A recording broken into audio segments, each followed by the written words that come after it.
bienvenue. Je vous propose aujourd'hui d'aborder le sujet de l'atout de l'entrepreneuriat des femmes. Alors, lorsque vous décidez de créer votre entreprise, il est important, avant de se lancer, on a une étape primordiale à avoir, c'est vraiment de mûrir votre projet. Mûrir son projet lentement mais sûrement. C'est vraiment important parce qu'un projet qui n'est pas mûri, c'est un projet qui pourrait en fait rencontrer des difficultés lors de sa réalisation. Imaginez ce projet dans votre vie telle qu'elle est, dans l'environnement familial. L'environnement familial, c'est le conjoint, c'est les enfants, les parents, les amis proches. Demandez leur avis, parlez-leur de projet, recueillez leurs retours et effectivement utiliser ces retours pour faciliter, pour mûrir le projet. Ensuite, faites le bilan de vos capacités et de vos compétences. Ça veut dire quoi? Souvent, quand on crée une entreprise, on va dans un secteur d'activité qu'on ne maîtrise pas. On est souvent en reconversion. Donc, quand on arrive dans ce secteur-là, comment faire justement pour le maîtriser totalement? On a le sujet de la formation. Donc, pensez à vous former pour pouvoir aborder sereinement la nouvelle reconversion vers laquelle vous allez. Et si ce n'est pas une reconversion, mais un sujet que vous connaissez, assurez-vous d'avoir les compétences professionnelles qu'il faut pour pouvoir justement réaliser ce projet idéalement. Ensuite, évaluez ce que vous risquez de perdre et ce que vous allez gagner. Il faut vraiment que vous ayez en tête que créer une entreprise, c'est quelque chose c'est une très très belle aventure, c'est vrai, mais c'est beaucoup moins de vacances, qu'on soit bien d'accord, c'est beaucoup de temps à travailler, donc un peu moins de temps pour la famille, c'est beaucoup d'investissement personnel. Donc il est important de mesurer tout ça au départ pour réaliser en fait ce que vous allez perdre. Bien sûr, vous allez gagner des choses, mais également ce que vous allez perdre. Ensuite, évaluez ce que vous risquez de perdre, donc, on l'a vu tout à l'heure, et parlez avec vos proches, votre conjoint, vos enfants, pour expliquer vos motivations. Pourquoi est-ce que vous voulez vous lancer? Pourquoi ce projet-là et pas un autre? Pour justement recueillir, comme je disais tout à l'heure, leur avis et voir effectivement où est-ce que ça vous mènerait selon eux, ou en tout cas utiliser leur retour pour construire sereinement ce projet-là. Donc, il est hyper important que votre projet soit compatible avec vos connaissances. Bon, ce n'est pas très grave si au départ vous ne connaissez pas le sujet, il y a des formations pour ça. Il faut que votre projet soit en adéquation avec vos aptitudes. Donc, si vous êtes sur un domaine particulier, il faut que vous soyez assez calé dans ce domaine-là pour y aller. Et effectivement, que votre expérience, vos envies et votre environnement personnel, ainsi que les contraintes que cela amène, soient assez positifs autour de vous pour vous emmener sereinement vers ce projet-là. Alors, qu'est-ce que l'indépendance professionnelle?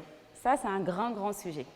En fait, on a listé un nombre de questions qu'il est vraiment important que vous vous posez lorsque vous décidez de créer votre entreprise, lorsque vous décidez de vous lancer. Première question, est-ce que je suis prête à affronter l'incertitude et la solitude? Pourquoi incertitude? Parce que chaque créateur d'entreprise va vers l'inconnu. On ne sait pas où on met les pieds, donc il y a une certaine incertitude en face. Donc, il faut vraiment se poser la question de savoir si on est prêt à l'affronter et aussi, est-ce qu'on est prêt à affronter la solitude? En tant que chef d'entreprise, vous serez seul. Vous serez seul. Heureusement, aujourd'hui, il y a énormément d'associations qui accompagnent les femmes créatrices d'entreprises. Donc, souvent, nous, on propose aux chefs d'entreprise de se rapprocher de ces associations-là pour justement avoir des informations, échanger avec d'autres dirigeants, partager les difficultés, parce que c'est à ces moments-là que vous vous rendez compte finalement que vous n'êtes pas si seul que ça, parce que ces associations sont composées d'autres personnes comme vous qui ont besoin d'échanger. Alors, deuxième question, c'est de se demander, est-ce que vous êtes prêt à prendre des risques? Et qui va vous accompagner? Là encore, on parle de prise de risque. Oui, créer une entreprise, c'est prendre un risque. Alors, c'est un terme qui peut faire peur, mais en vrai, pourquoi on parle de prendre des risques? On revient quelque part sur le terme de l'incertitude. Vous créez votre entreprise, vous êtes sûr de votre projet, mais vous ne savez pas où vous allez. Vous ne savez pas si vous allez gagner suffisamment d'argent pour vivre. Vous ne savez pas si le chiffre d'affaires que vous avez prévu dans votre prévisionnel va se réaliser. Vous ne savez pas comment le marché va répondre à votre proposition. Comment est-ce que le marché va accepter votre entreprise? Comment est-ce que le marché va évoluer? C'est autant d'incertitudes qui font que vous prenez un risque en créant votre entreprise. Donc, est-ce que vous êtes prêt à ça? Vous prenez également le risque de gagner moins bien votre vie au début. Est-ce que vous êtes prêt à ça? Donc, vraiment se poser la question de savoir si vous êtes prêt à prendre les risques et si votre environnement aussi est prêt à prendre des risques avec vous. Troisième question, quel est l'avenir que j'envisage pour ma future activité? C'est là qu'on parle de prévisionnel. Donc, j'ai mon idée, je crée mon entreprise. Comment est-ce que je le vois dans 5-10 ans? Comment est-ce que je le projette dans l'avenir? Il est vraiment important de l'écrire dès le début. Ce n'est pas une fois dans votre activité que vous allez dire « Alors, voilà, j'ai fait 2 ans, qu'est-ce que je vais faire dans 3 ans? Je m'ennuie. » C'est vraiment important dès le départ d'anticiper le futur, de prévoir l'avenir pour justement savoir où vous allez et savoir quelle voie prendre pour le développement de votre entreprise. Quatrième question. Est-ce que j'ai les bases suffisantes en matière comptable, juridique et stratégique pour créer mon entreprise? Rassurez-vous, si vous n'êtes pas bon gestionnaire, ce n'est pas grave. Nous, on sera là pour vous accompagner. Il y a l'association des femmes experts comptables qui sera là pour vous accompagner.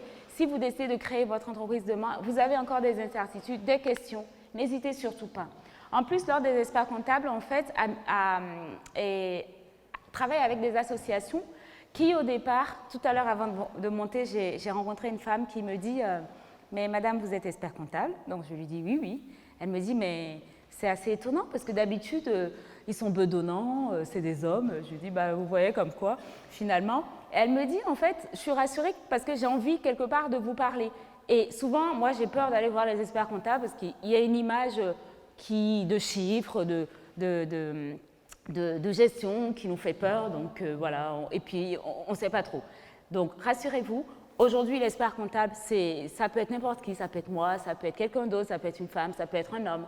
Donc c'est des personnes, j'ai envie de dire, qui sont ouvertes, qui vont vous écouter, et il est vraiment important, lorsque vous créez votre entreprise, lorsque vous décidez de choisir votre expert comptable, d'avoir envie de travailler avec lui. Ce n'est pas juste quelqu'un qui va vous accompagner dans votre gestion d'entreprise, c'est quelqu'un avec qui vous allez parler tout le long de votre vie. Quelque part, la pérennité de votre entreprise dépend de l'expert comptable que vous avez choisi au départ. Parce que si vous ne vous parlez pas, vous allez gérer la stratégie de votre entreprise d'un côté, votre expert comptable va gérer les chiffres, mais sans connaître votre stratégie, ce qui ne va pas forcément être congruent avec votre stratégie. Donc, c'est vraiment important de le choisir correctement, de se dire qu'on ne peut pas tout savoir faire et qu'il y a des personnes qui sont là pour vous accompagner sur les parties qu'on ne maîtrise pas. Alors, après, est-ce que vous êtes prête à travailler sans compter en mettant peut-être en danger votre environnement familial? Être chef d'entreprise, ce n'est pas travailler de 8h à 18h ou de 9h à 17h. C'est travailler de 8h à 18h, mais peut-être aussi à 20h ou à 22h ou le matin à 6h ou à 7h parce qu'on a des idées qui fusent, on a plein de choses dans la tête, on a des demandes et au départ, quand on est seul, on gère tout seul. Donc, ce n'est pas des heures, de salariat que vous allez faire, c'est vraiment des heures de passionné. Donc, quand vous partez dans la création d'entreprise, il est vraiment important de vous poser la question, de savoir si vous êtes prêt à travailler sans compter pour justement la réalisation et la finalité de votre projet. Et pour finir, vous posez la question de savoir si vous avez un réseau suffisant pour vous faire connaître et prospérer. Alors, le réseau. Pourquoi je souris? C'est parce que c'est quelque chose, souvent, je rencontre des chefs d'entreprise qui me disent « j'ai commencé sans réseau, je vous avoue que ça me fait un peu peur ». C'est vrai que le réseau joue énormément dans la création d'entreprise, joue énormément tout le long de la vie de votre entreprise, mais un réseau, ça se construit. Donc, il est vraiment important que vous vous posez la question de savoir si vous avez un réseau important. Si vous ne l'avez pas, construisez-le et il va vous accompagner tout le long de votre vie. Donc, n'hésitez vraiment pas, le réseau, c'est important. Et voilà, il y a cette question, c'est vraiment cette question qu'il faut se poser impérativement quand vous démarrez votre activité. Ne zappez pas ce questionnaire, il vous permet quelque part de poser les bases solides de la création de votre entreprise.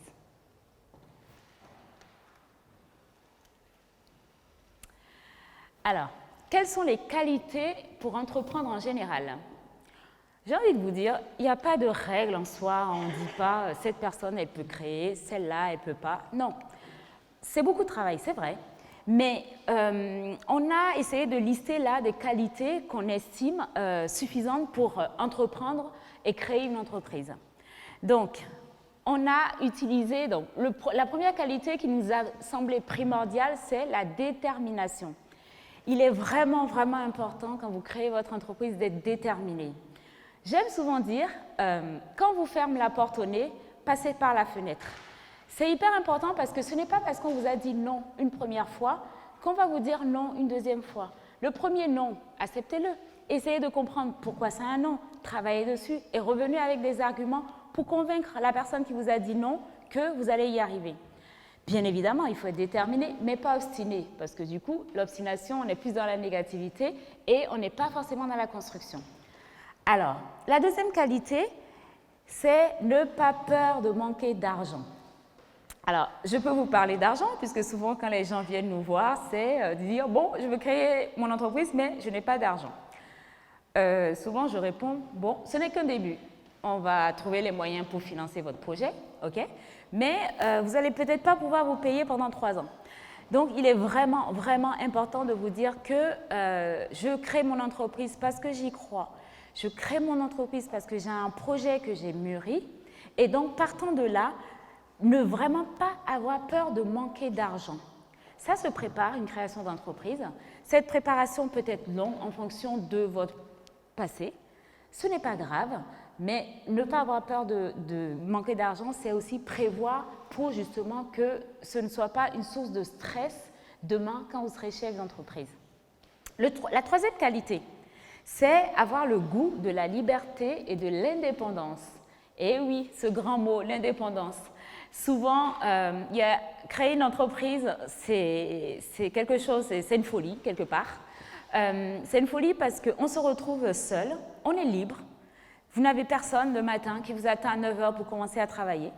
Vous n'avez personne à 10 h qui vous propose d'aller prendre le café, en tout cas au début. Parce qu'après, forcément, vous avez une dizaine ou une vingtaine de salariés parce que vous avez mené à bien votre projet, donc ça change. Mais au début, vous êtes vraiment seul et n'ayez pas peur de l'indépendance. C'est quelque chose, voilà, vous serez seul à prendre vos décisions, mais au moins, vous les prenez les décisions. Vous n'attendez pas qu'elles se fassent. Donc, n'ayez vraiment pas peur parce que c'est une belle aventure qui vous rend libre et qui vous rend indépendante, du coup. Alors, la quatrième qualité, il est important de savoir planifier, de savoir anticiper. Pourquoi c'est important? Comme je le disais tout à l'heure, personne ne vous dira les horaires de travail, c'est 8 h, 18 h. Il faut qu'à 8 h, tu sois à tel endroit. Il faut qu'à 18 h, tu sois à tel endroit. Ça veut dire que c'est à vous de planifier et d'anticiper vos tâches. Même si on a une mémoire d'éléphant, souvent on dit « Oh, ben c'est bon, j'ai tout dans la tête ». En vrai, des fois, on est tellement submergé qu'on oublie. Il peut nous arriver d'oublier un rendez-vous ou de le décaler. C'est pas grave, mais on peut éviter ça en planifiant, en anticipant.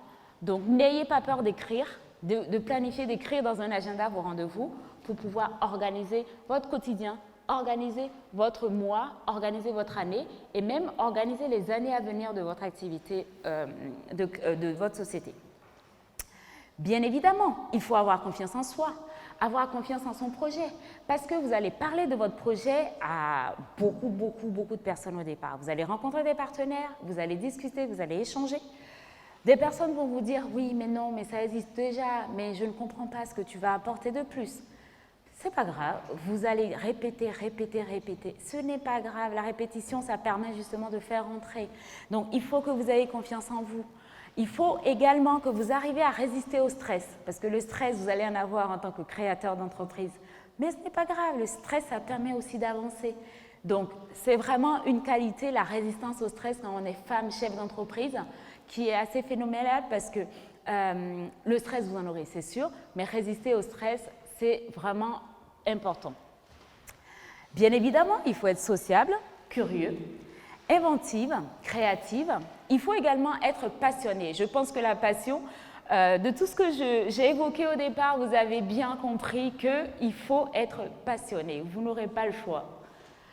Alors, être capable d'affronter les échecs, savoir faire des concessions, également faire preuve de résilience, mais malgré ça, rester optimiste. C'est vraiment important parce que l'optimisme va vous guider et va vous aider à avancer dans votre projet. Alors, quels sont les atouts et les freins pour entreprendre? J'ai envie de dire, le fait déjà d'être une femme, c'est un atout principal. Ça, c'est dit. Ensuite, vous devez avoir idéalement des bonnes attitudes pour un développement commercial. Si ce n'est pas le cas, ce n'est pas grave. Vous pouvez effectivement associer à votre projet une personne qui a ces capacités-là pour vous accompagner. Vous devez idéalement savoir assumer votre responsabilité de décideur. Il a été prouvé que les femmes sont des grandes décideuses. C'est un sondage qui le prouve, ce n'est pas moi. Vous devez avoir, en fait, les femmes ont un sentiment d'incapacité. Bizarrement, c'est un sentiment que les hommes n'ont pas. D'où ça vient, je suis incapable de vous dire. Mais on a besoin de se convaincre qu'on est en capacité de réussir les choses. J'ai souvent des femmes chefs d'entreprise qui me disent là, j'ai une nouvelle demande d'un client, mais je ne sais pas faire. Il faut que je fasse des formations. Et je lui dis, mais comment ça, vous ne savez pas faire? S'ils sont venus vers vous, c'est qu'ils ont trouvé cette... Et en parlant avec elle, je me rends compte, en fait, c'est pas qu'elle ne sait pas faire, c'est simplement qu'elle a peur, parce que c'est sa première mission. Donc, au final, en discutant, on arrive à enlever cette peur-là, et elles y vont, et elles y réussissent très bien ce projet. Donc, souvent, la femme a besoin d'être convaincue qu'elle sait faire. Pourtant, les hommes, même quand ils ne savent pas se faire, ils vendent la mission et ils arrivent à broder autour. Donc, ayez confiance en vous, foncez, vous avez les capacités pour y arriver. Avoir la capacité à allier votre vie professionnelle et votre vie personnelle. Alors, comment dire, souvent les femmes sont beaucoup plus impliquées dans la vie personnelle, aller récupérer les enfants, s'occuper de l'entretien de la maison. Là, en tant que femme chef d'entreprise, vous allez devoir allier les deux. Donc, pour ça, vous aurez besoin de votre conjoint. Vous aurez besoin de lui, justement, pour déléguer des tâches que vous aviez l'habitude de faire, pour qu'il vous aide, justement, à trouver du temps pour faire grandir votre entreprise. Il faut que vous ayez une très grande résistance à la pression et au stress, une capacité à gérer une charge de travail. Donc, c'est ce que j'évoquais tout à l'heure, vous allez être stressé, mais c'est quelque chose qui, ça se gère. Chef d'entreprise, stressé, ça se gère. Je vous évoquerai tout à l'heure comment gérer le stress brièvement, mais c'est pas, vous allez être stressé, mais c'est gérable. Les atouts des femmes, c'est en fait, alors je dirais que c'est plutôt un frein. Les femmes ont beaucoup de mal à se projeter en tant que chef d'entreprise. Comment dire? Peut-être que ça vient de notre éducation. Pourquoi? C'est pas grave, c'est peut-être un frein, mais une fois qu'on le sait, on travaille pour avancer, justement. On travaille pour pouvoir se projeter comme patron. On est femme chef d'entreprise, justement, donc travailler dessus parce que c'est un frein qu'on a naturellement qui vient du passif. Tant pis, on travaille pour avancer sur ce frein-là. Et pour finir, évidemment, les stéréotypes genrés, on les connaît tous. Hein, la femme, ça commence ce bébé, c'est-à-dire que bébé, on joue avec des poupées, on s'habille en rose, en tout cas nos parents nous catégorisent, qui font que plus tard, on a tendance à reproduire un peu tout ça. Donc ça, c'est également un frein pour entreprendre en tant que femme. Mais ce n'est pas grave, on le sait, donc une fois qu'on le sait, ce n'est pas pour ça que demain, on ne veut pas aller vendre des caterpillars sur un chantier. On s'en fout, on est femme, on y croit, on y va, voilà. Donc on arrête les stéréotypes de genre et on avance sur notre projet. Alors, entreprendre et garder l'équilibre pro et l'équilibre familial. Je l'ai évoqué brièvement tout à l'heure. C'est hyper important de pouvoir justement, dans la vie de femme chef d'entreprise, allier la vie professionnelle et la vie personnelle. Pouvoir déléguer des choses qu'on fait habituellement, donc récupérer les enfants à la sortie d'école, gérer l'entretien de la maison, gérer les courses, c'est vraiment important de pouvoir le déléguer à son conjoint pour justement équilibrer les choses et avoir du temps pour soi. Dans un couple, lorsqu'on entreprend, on est deux. On est deux parce qu'une femme entrepreneur, pour que ça marche, il faut qu'elle ait son mari à côté. Il faut que tous les deux, et avec le couple, ils puissent justement entreprendre ce parcours créatif de chef d'entreprise, l'entreprendre sereinement et le poursuivre ensemble, échanger sur les difficultés et avancer main dans la main. Donc, ne laissez pas votre compagnon à côté parce que ça va contribuer à votre équilibre pro et familial. Alors, en tant que chef d'entreprise, pour améliorer vos chances de réussite, il est vraiment important que vous faites un travail sur vous. Il est vraiment important que vous preniez soin de vous. Ça fait partie, en fait, du package, j'ai envie de dire. Donc, femme chef d'entreprise, il est important que vous détachiez du passé. Donc, tout à l'heure, je disais qu'avec l'éducation qu'on a dû recevoir en tant que femme, il y a un passé, d'une certaine manière, qui nous poursuit avec des stéréotypes. Il faut qu'on s'en débarrasse. Apprenez à dire non et à être sélective. Bizarrement, les femmes, on a du mal à dire non. C'est pas grave si on dit non. Un non, c'est quelque part s'affirmer. Donc, si vous n'êtes pas d'accord, vous dites non, vous avancez. Donc, ça vous permet également de construire votre projet et de vous construire.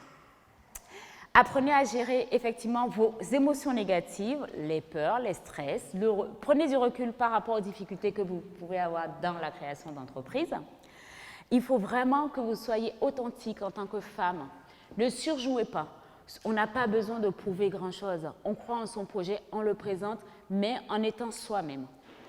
Ne cherchez pas la reconnaissance à tout prix. Bizarrement, c'est également une attitude féminine de chercher la reconnaissance quand on est chef d'entreprise. Non, ne cherchez pas une reconnaissance à tout prix. Vous croyez en votre projet, il va réussir parce que vous faites le meilleur, vous vous donnez au maximum pour que ça marche. Et évidemment, ne craignez pas d'exprimer votre créativité. Soignez votre apparence, ni trop beau, ni pas assez beau. Et évidemment, il est hyper important de dormir. Le sommeil est primordial et parce que plus vous pourrez dormir, plus vous serez reposé et plus vous serez équilibré. Et donc, mangez également, j'ai envie de dire 5 fruits et légumes par jour, mais ça, c'est déjà vu. Donc, mangez équilibré pour justement vous permettre de résister plus facilement au stress, pour vous permettre d'avancer sereinement dans votre projet entrepreneurial. Bien sûr, pour améliorer vos chances de réussite au quotidien, il est vraiment important de faire des to-do list, de les gérer en fonction de leur degré d'urgence. C'est vraiment important. Ça vous permet de ne rien oublier et d'assurer tout ce que vous avez assuré. Soyez toujours dans le même moment présent. Vivez le moment présent. Quand vous êtes en train de faire quelque chose, ne pensez pas à ce que vous avez déjà fait ou ce qui est à venir. Vivez le moment présent, profitez-en pour vraiment sublimer ce moment-là et le réaliser comme vous le souhaitez. Fuyez évidemment tout ce qui vous pompe vos énergies, vos relations qui sont négatives. Partez en courant parce qu'une relation sociale, elle doit être dans le partage. Donc, si dans vos réseaux, vous avez des personnes qui vous pompent votre énergie, partez en courant parce que vous en avez besoin pour évoluer dans votre activité. Économisez-vous, faites des breaks, du sport si vous voulez, du yoga, allez courir, peu importe, mais ça vous permet de rester équilibré dans votre création d'entreprise, de rester serein. Et bien évidemment, n'hésitez pas à déléguer. La délégation, c'est également pouvoir demander à son mari d'aller chercher des enfants, pouvoir embaucher son premier stagiaire et lui faire des choses qu'on fait soi-même au quotidien. C'est accepter justement de partager les responsabilités de ce qu'on a l'habitude de faire tout seul, accepter de le partager. Et bien sûr, mesdames, n'oubliez pas, nous ne sommes pas des Wonder Woman. Des super nanas, oui, mais pas des Wonder Woman. OK?